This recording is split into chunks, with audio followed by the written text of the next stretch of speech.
Greetings bakers, let's make some delicious, refreshing pomegranate juice. So first you'll need to remove the seeds. Start by cutting off the top of your pomegranate and slicing down those little lines that go across.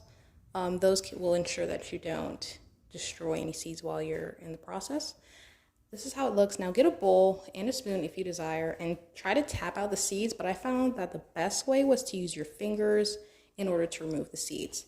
And just continue this process till you're done. Fun fact, the crunchy, juicy, edible seeds are actually called arils, so remove your arils from your pomegranate. I used 3 pomegranates to make this juice, but as we remove the seeds, I will expound on some of the benefits of pomegranate. Pomegranates are packed with antioxidants that will prevent your skin from sustaining free radical damage. It can help keep inflammation at bay, and inflammation is linked to causing type 2 diabetes and cancer and heart disease, so that's kind of cool. Research has even found that it helps protect against cancer, such as liver cancer and prostate cancer. It may offer heart health benefits and support urinary health. Now back to the recipe.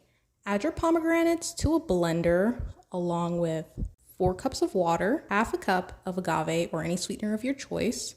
You might want to add this incrementally until you find the sweetness that you enjoy. You may want to keep in mind that agave is sweeter than honey or sugar, so beware. And blend it. Now back to the health benefits. Pomegranate may also help improve exercise endurance. It's good for your brain, supports digestive health, and has antimicrobial properties. I'll leave my sources down below so you can check it out for yourself if you'd like. And for the verse of the day, Proverbs 3 verse 5. Trust in the Most High with all your heart and lean not on your own understanding. In all your ways acknowledge him and he shall direct your path.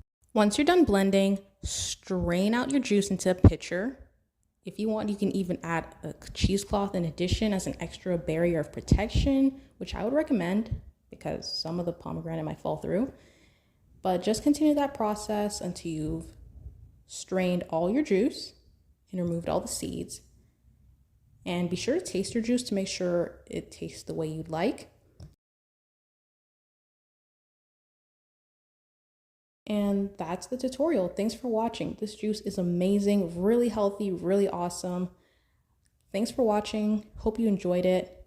Don't forget to pour yourself a cup, share with your family, comment down below on how it went, share, like, and subscribe, and thanks for watching. Live a happy, healthy, hearty life.